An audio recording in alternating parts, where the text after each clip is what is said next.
સૌથી પહેલા મિત્રો આપણે સમજ્યા હતા સંબંધ, બરાબર? તો સંબંધમાં આપણે પહેલી વાત જે કરેલી સંબંધની અંદર, એ સંબંધમાં હતું પહેલો સંબંધ આપણે જોયો તો સવાચક. સવાચક સંબંધ. કેવો સંબંધ? સવાચક સંબંધ. તો સવાચક સંબંધ કોને કહેવાય?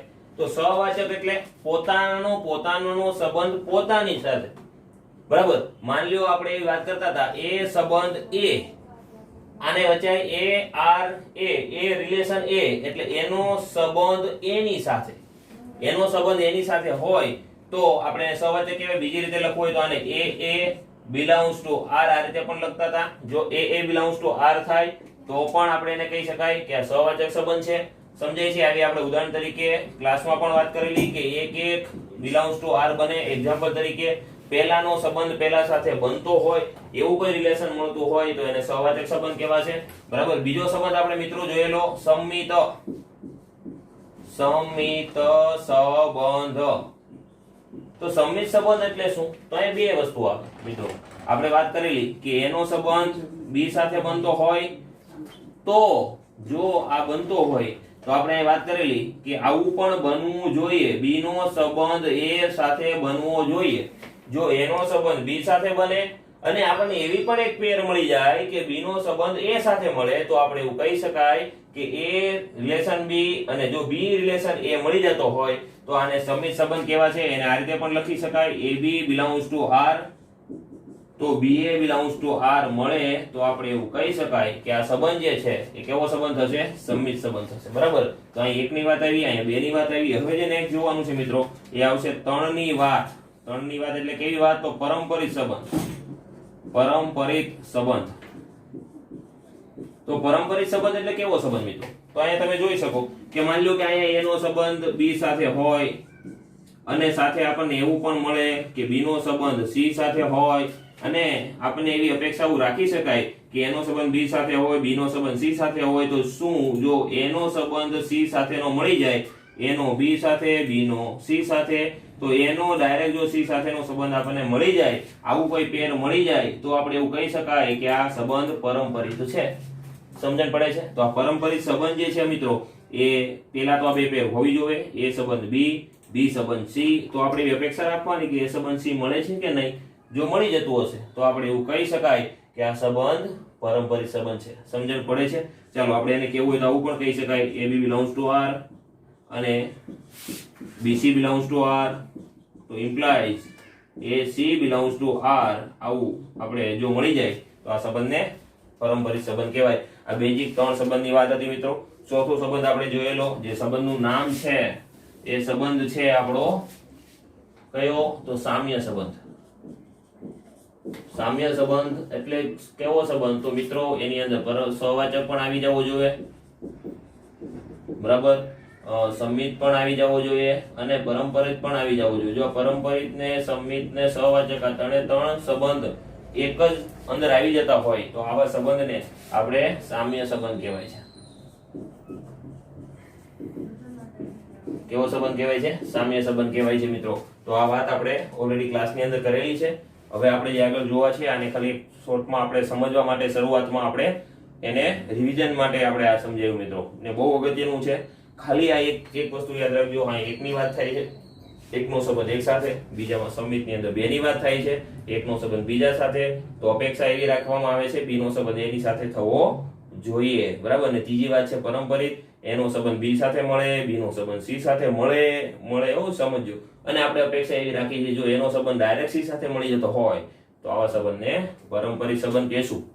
મગજમાં ઉતરે છે ને? બરાબર? તો આ વાત થઈ ત્રણેય, ને જો આવા ત્રણેય સંબંધનું અસ્તિત્વ હોય તો એવા સંબંધને આપણે કહેવાય સામ્ય સંબંધ. ઓકે? તો આપણે આ જ વસ્તુને મગજમાં ક્લીન રાખી અને આપણે જોઈએ કે સ્વાધ્યાય 1.1, બરાબર? આવા સંબંધોને આપણે અલગ અલગ વાત કરેલી છે તો આપણે ઓળખીએ. તો બધા જ વિદ્યાર્થીઓ ટેક્સ્ટ બુક ખોલીને રાખજો, સ્વાધ્યાય 1.1.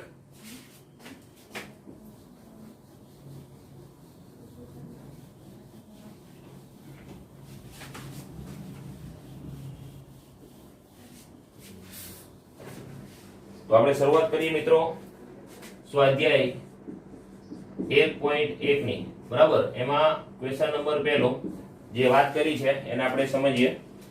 સ્વાધ્યાય 1.1 ની અંદર ક્વેશ્ચન નંબર પહેલા ની અંદર નીચે આપેલા પ્રત્યેક માટે સવાચક, સંમિત અથવા પારંપરિક સંબંધ છે કે નહીં તે નક્કી કરો. મિત્રો અહીંયા આપણને એક વ્યાખ્યા સંબંધ આપેલો હશે. આ સંબંધને આપણે ઓળખવાનો છે અને એના આધારે આપણે આગળ વાત કરવાની છે. તો પહેલું જે છે એમાં રકમ કંઈક આ રીતની છે. ગણ આપેલો છે. પહેલો ગણ આપણને આ રીતે આપ્યો છે. ગણ એ બરાબર. હું મિત્રો અમુક રકમ ટૂંકમાં લખીશ, તમે બધા પાસે ટેક્સ્ટબુક હશે તો એમાં ખાસ તમે ધ્યાન આપજો. બરાબર. તો 1 2 3 અપ ટુ 13 14 સુધીના ગણ વ્યાખ્યાયિત કર્યો છે. 1 2 3 4 અપ ટુ 14 સુધીના ગણ આપણને વ્યાખ્યાયિત કર્યો છે. અને સંબંધ કેવો વ્યાખ્યાયિત કર્યો છે મિત્રો? તો સંબંધ આ રીતનો છે. સંબંધ રિલેશન આપણને આપ્યો છે એ છે આ રીતનો કે xy જ્યાં x 3x માઈનસ y બરાબર 0 આ રીતનો સંબંધ વ્યાખ્યાયિત કર્યો છે. x આપણને a ગણ કીધો છે અને બીજો આપણને સંબંધ આ રીતનો વ્યાખ્યાયિત કર્યો છે. આમાં આપણને એ પણ કહી દીધું કે x અને y લેવાના ક્યાંથી છે? ગણ a માંથી. x અને y ક્યાંથી લેવાના છે? ગણ a માંથી. આ શું?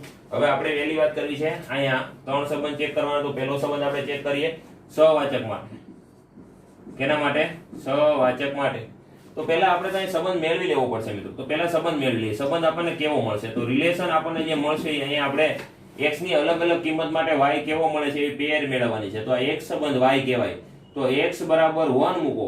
આમાંથી આપણે 1 લઈએ તો x બરાબર 1 મૂકો ત્યારે y બરાબર 3 થશે. તો x બરાબર 1 લીધા તો y બરાબર 3 થયું. સમજણ પડે છે ને મિત્રો? આ સંબંધ છે 3x - y બરાબર 0. તો આપણે એવું કહી શકાય 3x બરાબર y. x બરાબર 1 તો y બરાબર 3, x બરાબર 2 તો y બરાબર 6. બરાબર. તો x બરાબર 2 લઈ લો, y બરાબર 6 મળી જશે. x બરાબર 3 લઈ લો, y બરાબર 9 મળી જશે. x બરાબર 4 લઈ લો, y બરાબર 12 મળી જશે. x બરાબર આપણે 5 લઈએ તો y બરાબર 15 મળે. મિત્રો 15 આમાં છે નહીં તો એવો સંબંધ આવશે નહીં. સમજાય છે ને? આપણે જેવા જ ઘટકો લેશું જે ગણ એની અંદર હોય તો ગણ એની અંદર કેવા ઘટકો છે? તો 14 સુધી છે તો 15 લેવાશે નહીં. તો આપણી પેર જે છે મિત્રો એ એટલી જ બનશે. તો આ આપણો સંબંધ થયો. જે આ ગણ એમાંથી ઘટકો લેવાના સંબંધ આવો આપ્યો તો આવી પેરું મળી. તો આપણે એવું કહી શકાય એકનો સંબંધ 3 સાથે છે, બેનો સંબંધ 6 સાથે છે, ત્રણનો સંબંધ 9 સાથે છે, ચારનો સંબંધ 12 સાથે છે. તો આપણે પહેલું જે સહવાચકમાં જે વાત કરેલી મિત્રો, સહવાચકમાં જે વાત કરેલી એમાં તમે જોઈ શકો સહવાચકમાં આપણે શું કીધું કે 1 1 belongs to r. તો 1 1 belongs to r મળે છે મિત્રો? નથી મળતું. 1 1 મળે છે, 2 2 મળે છે, 3 3 મળે છે, 4 4 મળે છે. આવું આપણને નથી મળતું. તો આપણે એને શું કહેશું? સહવાચક છે નહીં. 2 2 મળે છે નહીં, 3 3 મળે છે નહીં, 4 4 મળે છે નહીં.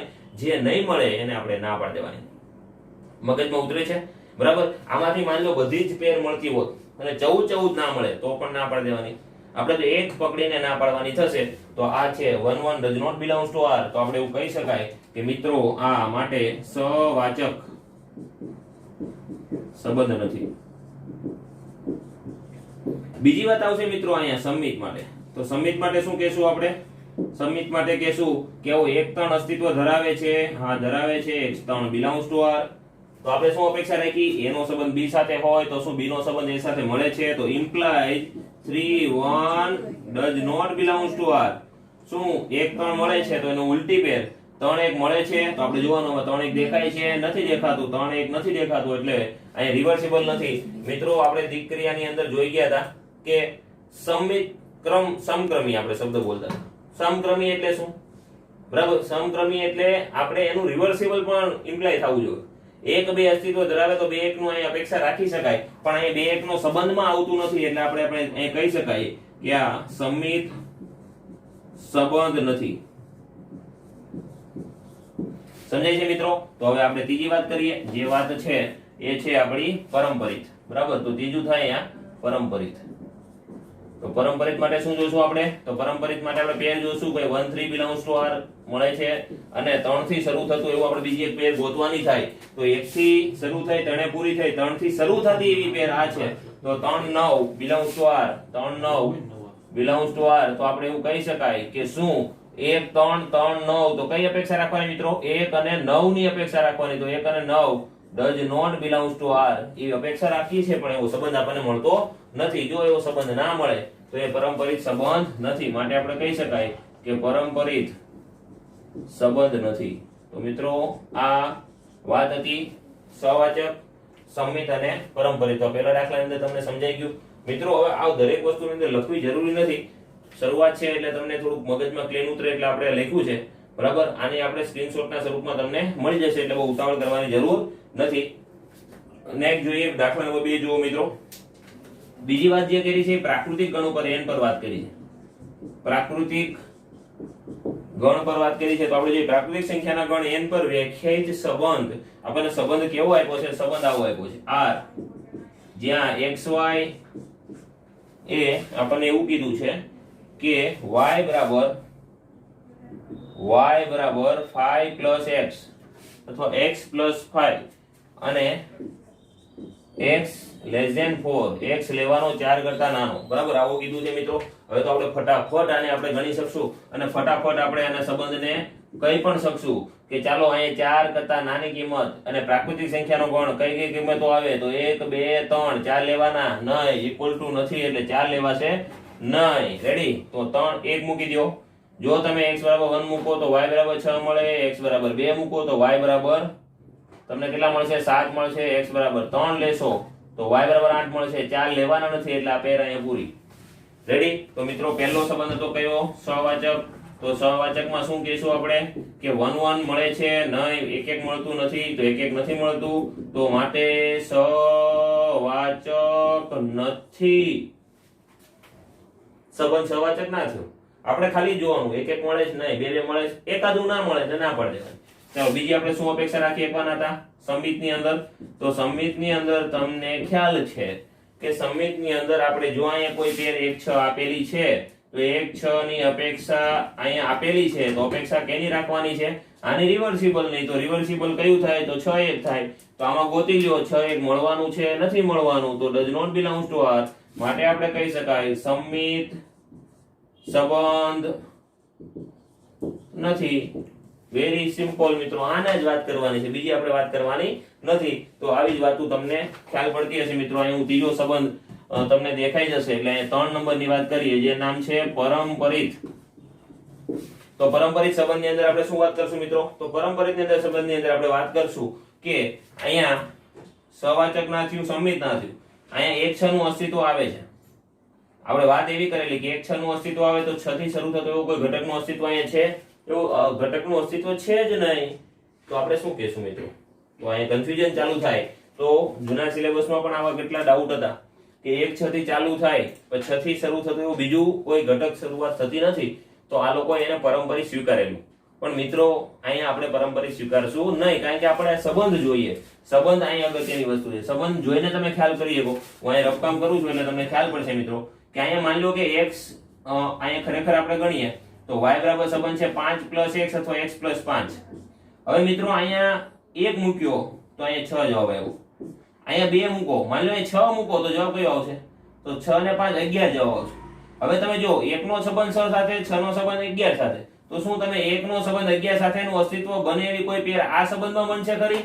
તો કદી પણ ના બને મિત્રો, કદી પણ ના બને. તો તમે એવું સમજી શકો કે 1 નો સંબંધ અહીંયા 6 સાથે પૂરો થયો, 6 સાથે શરૂ થતો સંબંધ 11 સાથે પૂરો થયો. એનો મતલબ હવે અહીંયા જે પરંપરિત એવું કે શું 1 નો સંબંધ 11 સાથેનું અસ્તિત્વ ધરાવે ખરું? એવું ના ધરાવે, કારણ કે અહીંયા તમે સમજી શકો કે અહીં તમે 1 મૂકો તો તમને 6 જ મળવાના છે, 11 કદી મળવાના નથી. એટલે 1 અને 11 વચ્ચેનો સંબંધ આપણને કદી મળશે નહીં, કદી ના મળે એટલે આ પરંપરિત થશે નહીં.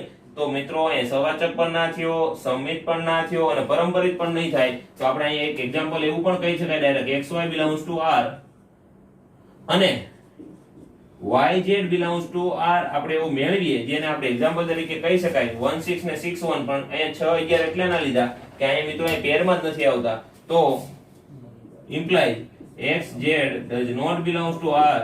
માટે આપણે એવું કહી શકાય પરંપરિત નથી, પરંપરિત નથી. બરાબર છે મિત્રો?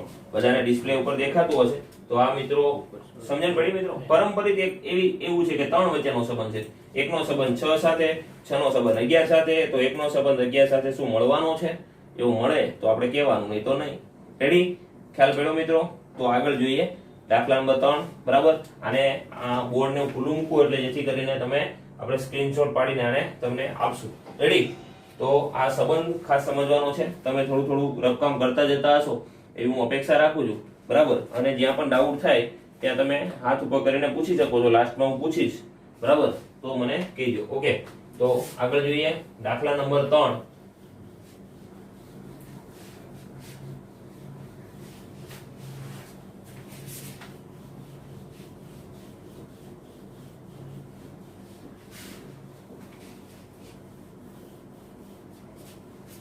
દાખલા નંબર 3 ની અંદર જુઓ મિત્રો, આપણને ગણ એ 1 થી 6 પર વ્યાખ્યાયિત આપેલો છે. ગણ એ છે ને 1 થી 6 પર વ્યાખ્યાયિત 1 2 3 4 5 6 વ્યાખ્યાયિત આપ્યો છે. બીજો સંબંધ જે છે એ વ્યાખ્યાયિત આપ્યો છે એ xy y x વડે વિભાજ્ય છે. સંબંધ આવો આપ્યો છે xy, જ્યાં y એ x વડે વિભાજ્ય છે. તો આપણે સંબંધને સમજવો પડશે મિત્રો. અહીંયા બેઝિક કેલ્ક્યુલેશન વાળા દાખલા નથી આવતા. અહીંયા અલગ અલગ રીતે આપણે સંબંધને ઓળખવાનો વાત આવે છે. તો ઘણીવાર સરવાળાના સ્વરૂપમાં આપેલા છે, ઘણીવાર આપણને બાદબાકીના સ્વરૂપમાં આપ્યા, અહીંયા વિભાજ્યના સ્વરૂપમાં આપ્યા મિત્રો. તો કોણ કોના વડે વિભાજ્ય છે એવી પેર આપણે ગોતવી પડશે. એવી પેર મળી જશે એટલે આપણે ઓટોમેટિક આગળ અને સમજી શકશું. તો સૌથી પહેલા જુઓ, અહીંયા આપણને જે સંબંધ આપ્યો છે મિત્રો, એ સંબંધને આપણે અહીંયા સમજીએ. y એ x વડે વિભાજ્ય છે. તો મિત્રો y અને x લેવાના 6 માંથી છે. તો આપણે પહેલી જે પેર બને 1 એ 1 વડે વિભાજ્ય હોય, અહીંયા તમે સમજો y આ છે, x આ છે, y 1 એ 1 વડે વિભાજ્ય હા છે. ચાલો મને કહો, એ 2 એ 1 વડે વિભાજ્ય છે, 2 એ 1 વડે વિભાજ્ય છે, તો 1 2 અસ્તિત્વ ધરાવે. અહીંયા તમે વાંચો આ રીતે તો સમજાય છે. 3 એ 1 વડે વિભાજ્ય છે, હા તો 1 3 આવ્યું, 1 4 આવ્યું, 1 5 આવ્યું, 1 6 આવ્યું મિત્રો. તો અહીં તમે જોઈ શકો 6 1 વડે વિભાજ્ય, 5 1 વડે વિભાજ્ય, 4 1 વડે, 3 1 વડે, રેડી ને? તો બધા જ બધા વડે વિભાજ્ય છે. એવું આપણે અહીં ગણવું હોય તો બીજી પેર લખી શકાય 2 2 2 1 નહીં લઈ શકાય, 1 એ 2 વડે વિભાજ્ય છે એવું કહી શકાય નહીં. 2 મોટા થયા, 2 2 વડે વિભાજ્ય થાય. પછી લેવું હોય તો 2 4 4 એ 2 વડે વિભાજ્ય છે, 2 6 આવી ક્રમિક પેર લેવા છે. માની લો 3 વર્ગનું કહે તો 3 વડે કેવી રીતે કહેવાશે? તો 3 3 બરાબર, 3 6. બીજું આપણે કેવું હોય તો 4 4, બીજું કેવું હોય તો 5 5, અને ત્રીજું કેવું હોય તો 6 6. આવું બધું કહી શકાય. તો એટલી પેર આની અંદર સંબંધમાં આવશે મિત્રો. તો આ થયું પેર 1 1 1 2 1 3 1 4 1 5 1 6. રેડી? તો આ જે 2 2 2 4 2 6 3 3 3 6 4 4 5 5 ને 6 6 એટલી પેર આ સંબંધની અંદર આવશે મિત્રો. તો હવે આપણે વાત કરવી છે કે સહવાચક, સંમિત, પરંપરિત. તો પહેલા મિત્રો જો 1 1 અસ્તિત્વ ધરાવે છે, 2 2 અસ્તિત્વ ધરાવે છે, 3 3 અસ્તિત્વ ધરાવે છે, 4 4 ધરાવે, 5 5 ધરાવે, 6 6 ધરાવે. તો મતલબ આ સંબંધ જે છે મિત્રો એ અહીં આપણે ગણવો હોય તો સહવાચક છે કે નહીં? તો હા છે. તો આપણે ડાયરેક્ટ અહીં લખી નાખીએ મિત્રો કે x belongs to a belongs to a. એવું પણ આપણે કોઈ પણ કહી શકાય કે x belongs to r મળે છે એટલે આપણે કહી શકાય કે સહવાચક સંબંધ છે. બરાબર છે મિત્રો? આગળની વાત કરવી હોય તો કેવો સંબંધ કહેશું? તો સંમિત સંબંધ. બીજો સંબંધ આપણો અહીંયા આવશે, એ આવશે સંમિત સંબંધ. સહવાચક માટે વાત થઈ ગઈ. વાત કરી છે સંમિત માટે. તો સંમિત માટે આપણે એવી પેર ગોતશું મિત્રો કે 1 2 2 4. માની લો 2 થી પૂરું થાય છે તો 2 થી શરૂ થતો સંબંધ આ છે. તો 1 2 belongs to r મળે છે. તો સોરી 1 2 belongs to r મળે છે. તો ઊંધું 2 1 મળે છે. તો 2 1 એવું મળે એવું ગોતી. ચાલો 1 2 મળી ગયું, 2 1 મળે એવું કઈ થતું નથી. તો આપણે એવું કહી શકાય કે 1 2 અસ્તિત્વ ધરાવે છે પણ 2 1 અસ્તિત્વ ધરાવતું નથી. તો માટે આપણે કહી શકાય આ સંમિત સંબંધ નથી. બરાબર છે? સમજાણું મિત્રો? રિવર્સિબલ ની અપેક્ષા રાખીએ. હવે તમે કહો સાહેબ 1 1 તો મળે, ઊંધું કરો તો 1 1 જ થાય. તો ગણાય, આ ગણાય, આ સંબંધ ધરાવે છે. પરંતુ પ્રત્યેક જોડ, સંબંધની અંદરની બધી જ જોડ માટે અપેક્ષા રાખવાની. તમે 99 વાર ચેક કર્યું, 99 વાર સક્સેસ થઈ ગયું, એક વાર અનસક્સેસ થયું તો અનસક્સેસ વાળું આપણે ગોતવાનું. જે અહીંયા આપણને સંબંધને ના પાડવા માટે જે પ્રયત્ન કરવાનો છે, ના પાડવા માટે આપણે કોઈને કહી આપવાનું છે, એ જે ના પાડવાની જે વાત છે ને મિત્રો, એવી પેર આપણે ગોતવી પડશે. તો માની લો આ પહેલી જ પેર 1 2 ગોતી અને 2 1 ની અપેક્ષા રાખી, પણ અપેક્ષા અહીંયા આપણી સંતોષાની નહીં, તો આપણે ના પાડી દેવાની. સમજણ પડે છે? 4 1 4 ની અપેક્ષા છે, અહીંયા આપેલું છે. 1 4 અવેલેબલ છે તો 4 1 અવેલેબલ છે કે નહીં એ આપણે ચેક કરવું. તો 4 1 અહીં ગોતે રાખો, મળશે નહીં મળે. એવું જ આપણે સંબંધની અંદર તમે વાંચો તો ખબર પડે y x વડે વિભાજ્ય હોય તો x એ y વડે દરેક વખતે વિભાજ્ય થાય ના થાય તો એનું રિવર્સિબલ નથી, સમક્રમી નથી, ક્રમના નિયમનું પાલન કરતું નથી. આ વાત અહીં આપણે જોઈને પણ કહી શકાય તો આ સંબંધ સમિત સંબંધ થશે નહીં. ત્રીજી વાત કરવી છે મિત્રો પરંપરિત સંબંધની. પરંપરિત સંબંધની અંદર આપણે વાત કરી છે મિત્રો. તો પરંપરિત ની અંદર શું થઈ એક છે તો પરંપરિત ની અંદર તમે જોઈ શકશો મિત્રો કે અહીંયા આપણે 1 2 થી શરૂ થતું એક આપણને સંબંધ મળે છે અને 2 થી શરૂ થતું બીજું 4 વાળું એક સંબંધ મળે છે. 2 4 હમણાં વાત કરેલી 1 2 અને 2 4, 2 થી પૂરું થાય 2 થી ચાલુ થાય એવું આ 2 4. તો શું સંબંધ આપણને 1 2 અને 2 4 છે તો 1 અને 4 વાળું સંબંધ અહીં અવેલેબલ છે. હા છે, જો 1 4 વાળું અવેલેબલ છે બરાબર. 1 4 અવેલેબલ થાય તો માટે આપણે એવું કહી શકાય કે આ પરંપરિત છે. તો મિત્રો આવી જ વાતો કરવાની છે ભારે ઘડીએ. સવાચક, સમિત, પરંપરિત સંબંધ જો સંબંધની અંદર વાત કરેલી એ જો અને ડાયરેક્ટ આપણે એની અંદર સંબંધને આપણે વાત કરી દેવાની છે બરાબર મિત્રો. તો અહીંયા આવતો દાખલા નંબર 4 3. હવે દાખલા નંબર આવ્યા 4. ચાલો મિત્રો પૂર્ણાંક ગણ z પર આપણને વાત કરી છે. પૂર્ણાંક ગણ z પર z એનો a ગણ બરાબર z થયો બરાબર. અને સંબંધ અહીંયા આપણને x અને y વચ્ચેનો સંબંધ આ રીતનો આપ્યો છે. x y જ્યાં આપણને અહીંયા કહે છે x y એ પૂર્ણાંક છે. x y એ પૂર્ણાંક છે. હવે મિત્રો અહીંયા x અને y જો પૂર્ણાંક હોય તો તમે સમજી શકો છો કે અહીંયા x અને y જો પૂર્ણાંક બને તો આપણે એક મેન વાત જે કરવાની છે એ વાત એ છે x y ની બાદબાકી કરી અને જે જવાબ મળે છે શું એ પૂર્ણાંક મળે છે એવું આપણે અહીંયા કહેવાનું છે બરાબર. તો આપણે તો અહીંયા દરેક વખતે ઘટકો લઈશું તો અહીંયા ગણ એ z પર વાત થાય છે મિત્રો. અસંખ્ય અનંત ઘટકો મળે તો અનંત ઘટકો માટે તો આપણે વાત કરી શકવાના નથી. તો આપણે શું કરશું ડાયરેક્ટ સંબંધની અંદર વાત કરશું. કોની અંદર વાત કરશું સંબંધની અંદર. એક્ઝામ્પલ તરીકે અહીં મિત્રો સહવાચકની વાત કરવી હોય તો સહવાચક માટે શું કહેવાય તો સહવાચક માટે કહેવાય હું અહીં x x કરું સંબંધ માટે x ને આ બંને જગ્યાએ મૂકું તો 0 મળે. એનો મતલબ આપણે 0 belongs to તો z કહેવાય તે. તો એનો મતલબ એવો થયો કે x x જે પેર છે એ belongs to r કહેવાય. માટે આપણે કહી શકાય કે આ સહવાચક સંબંધ કહેવાય બરાબર. બીજો આપણે સંબંધ જોવો છે મિત્રો સમિત. તો આપણે અહીંયા કહી શકાય કે મેં xy બરાબર x y બરાબર મેં m લીધો માની લો એક્ઝામ્પલ તરીકે. આપણે કોઈ પણ કિંમત લઈએ તો આપણને જવાબ તો મળવાનો. તો આપણે એવું માની લઈએ કે એમ તો પ્લસ આવે કે ઋણ આવે તો એ આવવાનો તો z ની અંદરથી. જો આ બે z ના ઘટકો હોય તો આવશે z જ, ઋણ આવે કે ધન આવે. માની લો હું y x કરું તો અહીં મને -m મળે. એનો મતલબ આ પણ આવવાનું તો z ની અંદર જ તે માઈનસ આવે કે ધન આવે. તો આપણે એવું અપેક્ષા અહીંયા જે રાખી હતી આપણી ફૂલફિલ થાય છે કે xy જો બિલોંગ ટુ r માંથી લઈએ છે તો yx પણ એ r માંથી જ મળે છે. આવું આપણને આરામથી મળી જાય મિત્રો. સમજાય છે ને. તો આપણે એવું કહી શકાય કે આ સમિત સંબંધ છે.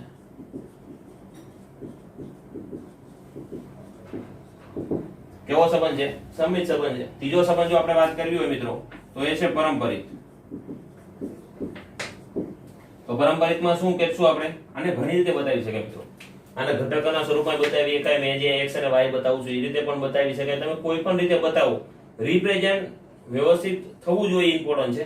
આ જ બતાવવું નથી. કોઈ અહીંયા 1 2 લે 2 1 લે એવું પણ તમે લઈ શકો. આમાં ખોટું નથી. આપણે અહીંયા લીધું છે કેમ કે ઘણા બધા દાખલા આ ફોર્મેટમાં આપણે બતાવવાના છે એટલે આપણે આ ફોર્મેટ લીધી છે બરાબર. 2 વડે વિભાજ્ય હોવું, 3 વડે વિભાજ્ય હોવું, આગળ આવશે 6 વડે વિભાજ્ય હોવું, 6 ના ગુણિતમાં હોવું, 3 ના ગુણિતમાં હોવું. આવા ઘણા બધા દાખલા છે. માનાક વાળા દાખલા છે એ બધા જ આપણે આ ફોર્મેટમાં જોવાના છે એટલે મેં આ દાખલા માટે આ ફોર્મેટ લીધી છે. ઓકે ચાલો આગળ જોઈએ. x y બરાબર m, y x બરાબર -m belongs to z. તો પરંપરિત માટે આપણે શું કહેશું મિત્રો પરંપરિત માટે આપણે એવું કહેવાય કે x y બરાબર જો મેં m લીધો હોય, y z બરાબર મેં n લીધો હોય તો આનો સરવાળો કરી નાખું તો y ઉડી જાય તો અહીં હું બન્યું x z બરાબર m n. આવું બન્યું મિત્રો. જો આ belongs to z હોય, આ belongs to z હોય તો સરવાળો પણ belongs to z જ હોય.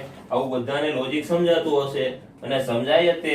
તમે 1 અને 2 ની બાદબાકી કરો, 2 અને 3 ની બાદબાકી કરો તો 1 અને 3 ની બાદબાકી પણ -2 આવતું હોય તો -2 પણ કેમાં આવવાના છે તો એ z માં જ આવવાના છે. તો આ પરંપરિતનો સંબંધ પણ અહીંયા અસ્તિત્વ ધરાવે છે એટલે હું અહીં લખી નાખું છું બરાબર કે x y belongs to z yz belongs to z, તો આપણે એવું કહી શકાય xz belongs to z, માટે આપણે કહી શકાય પરંપરિત સંબંધ છે. કેવો સંબંધ છે મિત્રો? પરંપરિત સંબંધ છે. સમજાય છે મિત્રો? તો આ હતો આપણું દાખલા નંબર 3, આ તો દાખલા નંબર 4, જેને બરાબર તમને ક્લિયર થયો હશે, બરાબર સમજાણું હશે, બરાબર. તો આગળ જોઈએ દાખલા નંબર 5. દાખલા નંબર 5 ની અંદર પાછા બીજા 5 દાખલા છે. તો મિત્રો હવે ખાલી આપણે ટૂંકમાં લખશું એટલે સમજવાનો, સંબંધને સમજવાનો પ્રયત્ન કરશું, બરાબર. મેન વસ્તુ સંબંધ સમજાવવો જોઈએ મિત્રો. આમાં ઘણા વાર આ સંબંધની અંદર એમસીક્યુ પૂછાય છે અથવા ડાયરેક્ટ પણ પૂછાય છે, પણ દાખલાના સ્વરૂપમાં જનરલી આવતું નથી, કારણ કે આ વાત ખાલી હા કે નાની છે, કા છે કા નથી, બે જ વાત આવે. સમજાય છે?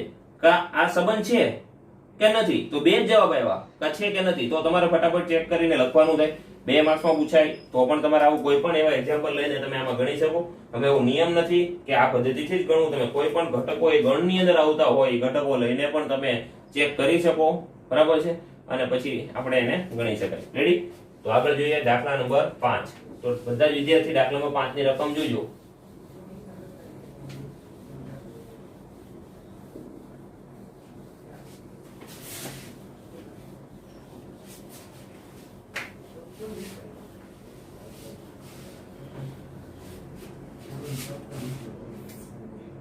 દાખલા નંબર 5 ની અંદર મિત્રો ઘણા બધા દાખલા છે. તો અહીં એક કોઈ ચોક્કસ સમયે કોઈ એક નગરના વસતા મનુષ્યોના ગણ એ માટેની વાત છે. મિત્રો હવે ગણ જે વાત કરી છે એ મનુષ્યનો ગણ લીધો છે. કેનો ગણ લીધો છે? મનુષ્યનો. તો મનુષ્યના ગણ માટે વાત કરી છે. તો પહેલો સંબંધ જે છે એ દાખલા નંબર 5 માં એમાં પહેલો જે સંબંધ આપણે પહેલો જે દાખલો છે અને એ દાખલો કીધો છે, એ દાખલાની અંદર સંબંધ આવો કીધો છે x y, જ્યાં x અને y એક જ સમયે કામ કરે છે. x અને y એ એક જ સ્થળે કામ કરે છે. એક જ સ્થળે કામ કરે છે. હવે મિત્રો આને હું આ બાજુ લખી નાખું છું, તમે સંબંધને જોતા જજો. એક જ સ્થળે કામ કરે છે. હવે આમાં ગણવાનું શું મિત્રો? એક જ સ્થળે કામ કરે છે તો આપણે શું કરવાનું? આપણે આની અંદર ફક્ત ને ફક્ત xx ને xy ને yz ને વારઘડીએ મૂકા કરશું.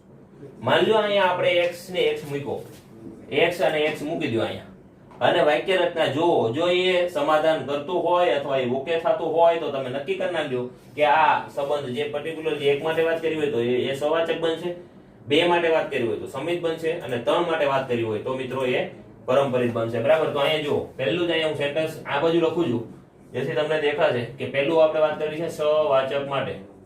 તો અહીંયા સેન્ટેન્સમાં જ મૂકી દઉં x અને x એ એક જ સ્થળે કામ કરે છે.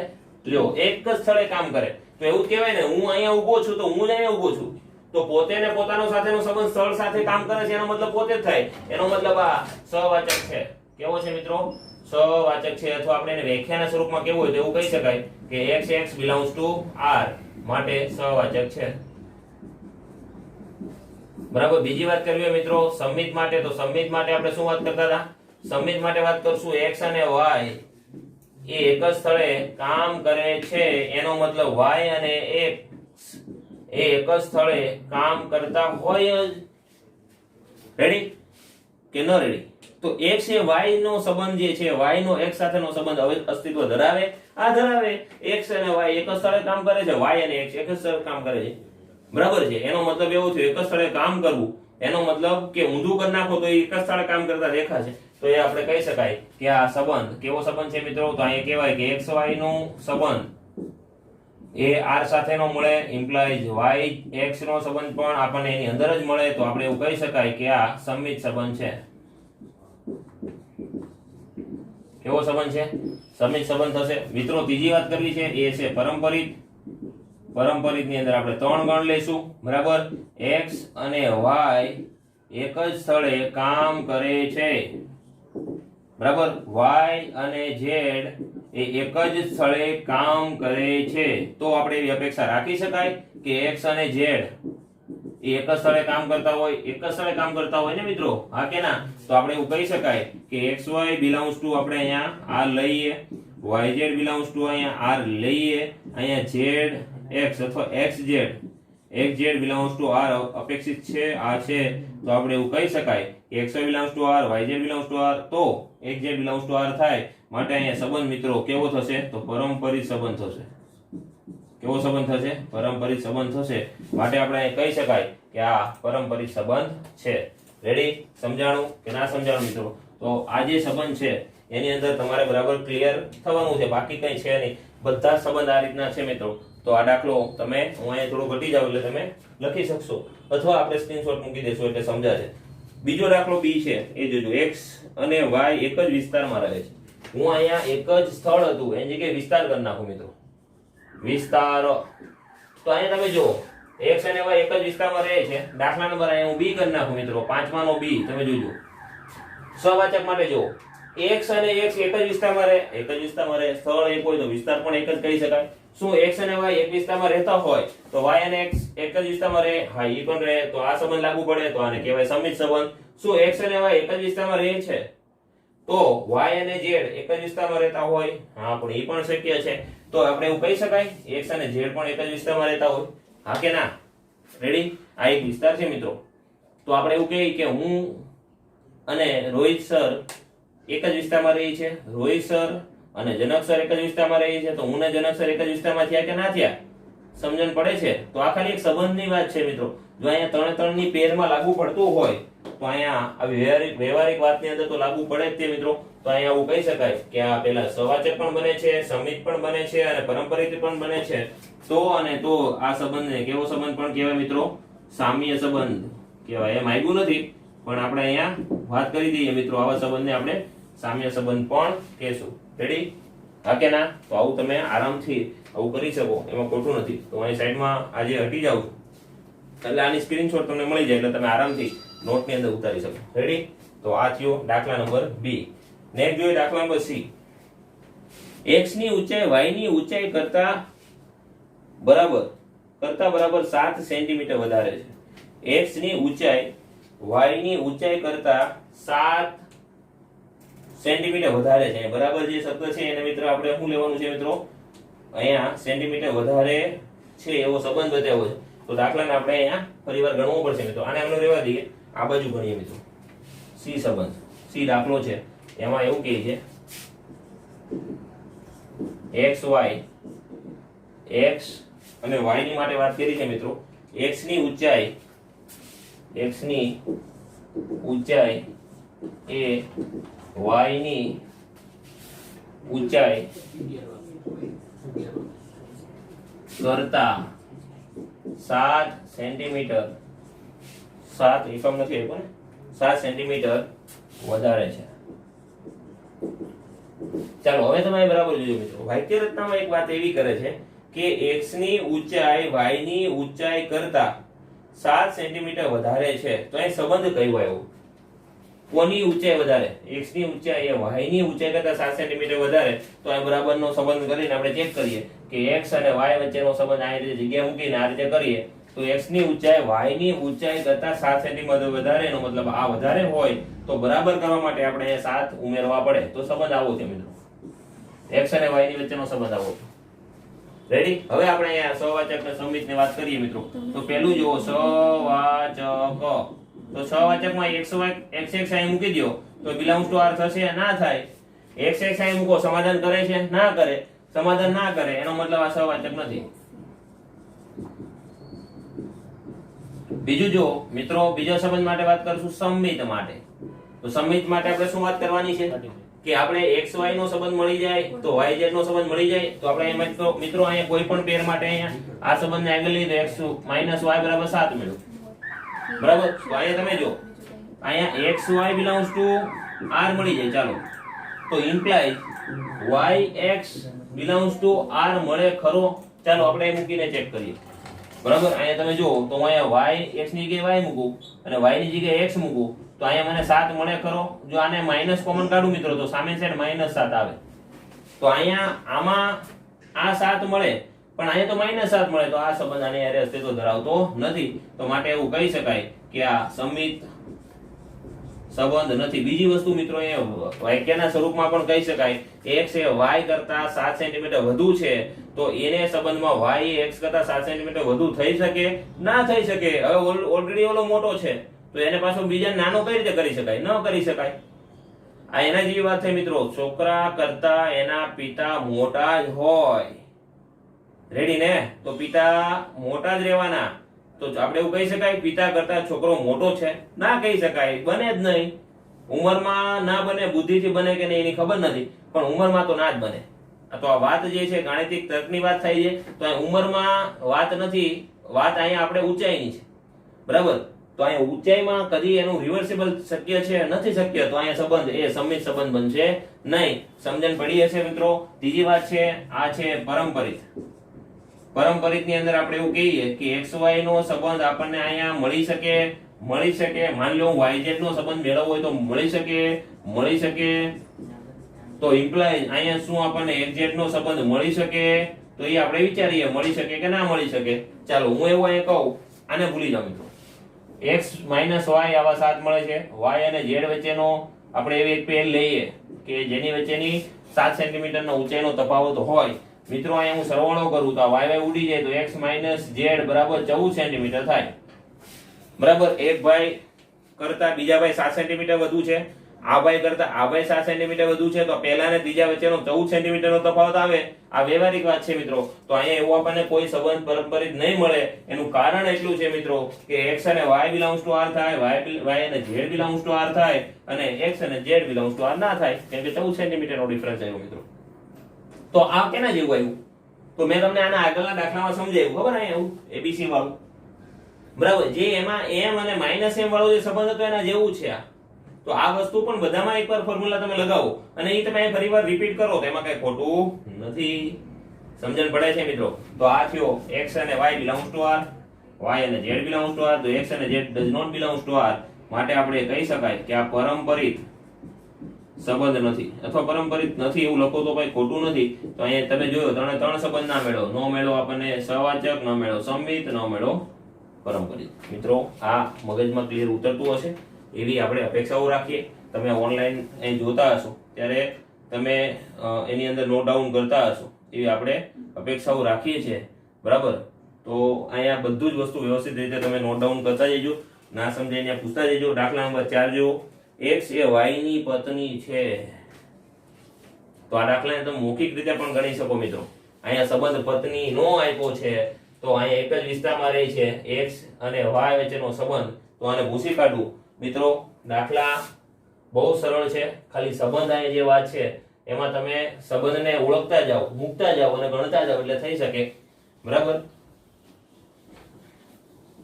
x એ y ની પત્ની છે. ક્વેશ્ચન નંબર આપણો આવ્યા 5 નો ડી. x અને y વચ્ચેનો સંબંધ આવો આપ્યો છે. x એ y ની પત્ની છે, આવો સંબંધ છે. બરાબર છે? x એ y ની પત્ની છે. તો x એ પુરુષ થઈ ગયો અને y એ સ્ત્રી થઈ ગઈ, તો જ આ સંબંધ લાગુ પડે. નહીં પાછા પતિ પત્ની છે એટલે આનો સરવાળો કરતો. રેડી? હવે તમે આના x અને y ની પોઝિશન મૂકો એટલે થોડું રમૂજી જેવું પણ થાય, પણ મજા આવે એવું થાય. પેલું અહીંયા મૂકો સહવાચક. સહવાચક સંબંધ અસ્તિત્વ છે કે નહીં ચેક કરવો હોય તો x મૂકો અને જોઈએ belongs to r સંબંધમાં વ્યાખ્યાયિત થાય કે નહીં જોઈએ. x એ x ની પત્ની છે. કઈ રીતે બની શકે? x એ x ની પત્ની બને? આવું બને જ નહીં. સમજાય છે ને? x એ x ની પત્ની બની જ ના શકે. પોતાને પોતે માણસ પત્ની સાથે બની જાય તો લગ્ન કરવાનો પ્રશ્ન સંસાર જ આગળ ના વધે. એટલે પુરુષ એ પુરુષની પત્ની હોઈ શકે નહીં. કોઈ સ્પેશિયલ કેસમાં હોઈ શકે, પણ આ પુરુષ જે શબ્દ બોલું છું ને પોતે થયો. હું પોતે ને પોતે મારી પત્ની બનું એવો સંબંધ અહીંયા વ્યાખ્યાયિત થાય તો એવો સંબંધ અસ્તિત્વ ન ધરાવે. એવો સંબંધ અસ્તિત્વ ન ધરાવે મિત્રો. તો અહીંયા does not belongs to r. માટે આપણે અહીં કહી શકાય કે સહવાચક સંબંધ નથી. બરાબર? બીજો અહીંયા જોઈએ મિત્રો સમિત. સમિત સંબંધમાં જો કે x ને y ની પત્ની હોય તો ઊંધું થઈ શકે. y એ x ની પત્ની બને ખરી? હવે આમાં એવું કહે છે પુરુષ ની પત્ની સ્ત્રી છે. તો સ્ત્રીની પત્ની પુરુષ થઈ શકે ના થઈ શકે, શક્ય જ નથી. તો અહીંયા આપણે does not belong to R, આવો સંબંધ જ ના મળે તો આપણે એવું કહી શકાય કે સંમિત સંબંધ નથી. ત્રીજી વાત છે પરંપરિત. પરંપરિત અહીંયા આપણે જોઈ શકીએ કે x અને y ની પત્ની હોઈ શકે, પણ બીજું y અને z નો સંબંધ અહીંયા આપણને મળે જ નથી મિત્રો. તો y અને z નો સંબંધ ના મળે તો આપણે એવું કહી શકાય કદી કે x A y belongs to r, y z belongs to r, આવું આપણે કલ્પના કરવી પડે. જો કે મળે જ નહીં હોવાથી તો એ આપણે આગળનો સંબંધ મળવાનો જ નથી. અને બીજો સંબંધ અહીંયા જે છે એ અસ્તિત્વ જ નહીં ધરાવે, કારણ કે આ તો સ્ત્રી છે. તો સ્ત્રી એ પુરુષની પત્ની, પુરુષ એ સ્ત્રીની પત્ની હોઈ શકે ના હોઈ શકે, તો અહીંયા આપણે એવું કહી શકાય કે x અને z વચ્ચેનો સંબંધ આપણને મળવાનો નથી, માટે પણ કહી શકાય આ પરંપરિત નથી. તો મિત્રો અહીંયા તમે ત્રણ સંબંધ ના થયા જે તમે સમજી શકો છો, બરાબર છે. આગળ પણ આપણે જે નેક્સ્ટ દાખલો જે છે એ છે x એ y નો પિતા છે. તો આ દાખલો તમે જાતે ગણી શકો મિત્રો. સંબંધની જ વાત કરી છે. x એ x નો પિતા હોઈ શકે, પોતે પોતાનો પિતા હોઈ શકે, ના હોઈ શકે, બરાબર. x એ y નો પિતા હોય તો y x નો પિતા હોઈ શકે ના હોઈ શકે. છોકરો છોકરો છે, બાપ બાપ છે, તો ઉલટું રિવર્સિબલ સંબંધ એમાં ના બની શકે, એટલે ના થાય. x એ y નો એ પિતા છે, x એ y નો પિતા છે, એટલે પિતા મોટા થયા, છોકરો નાનો થયો. એમાં બીજું આપણે એવું કરી કે છોકરાનો છોકરો મળે એવો સંબંધ અસ્તિત્વ ધરાવી શકે, પણ આ બે વચ્ચે બાપ દીકરાનો સંબંધ આવવાનો નથી. દાદાનો અને છોકરાનો સંબંધ બની શકે. તો છોકરા અને દાદાનો સંબંધ એ પિતા પુત્રનો સંબંધ આપણે અહીંયા ન ગણી શકાય વ્યવહારિક રીતે, બરાબર. તો અહીંયા ન ગણી શકાય તો આપણે એનો પરંપરિત પણ ના પડશું. મિત્રો બહુ જ ઈઝી દાખલા છે, ખાલી એક ને એક વાત રટન કરી રાખવાની છે. સહવાચક, સંમિત, પરંપરિત. સહવાચક પોતાનો સંબંધ પોતાની સાથે, સંમિત એટલે પોતાનો સંબંધ બીજા સાથે, તો ઊંધું બની શકે. બીજાનો સંબંધ આની સાથે જો બની જતું હોય તો એ સંબંધને ગાણિતિક રીતે, તાર્કિક રીતે, બીજું આપણે કોઈ વ્યવહારિક રીતે, અહીં બધા જ અલગ અલગ ઉદાહરણ અહીંયા આપ્યા છે. બીજું અહીંયા આવશે ત્રિકોણમિતિની રીતે, ભૂમિતિની રીતે, અલગ અલગ ઘણી બધી વાતો અહીંયા આવશે. તો શું એ થઈ શકે છે? જો એ શક્ય બનતું હોય તો આપણે એ કહેવાનો સંબંધ છે, જો શક્ય ન બનતું હોય તો આપણે ના પાડશું. તો બધા ટોપિક તમે બરાબર રીતે લખ્યા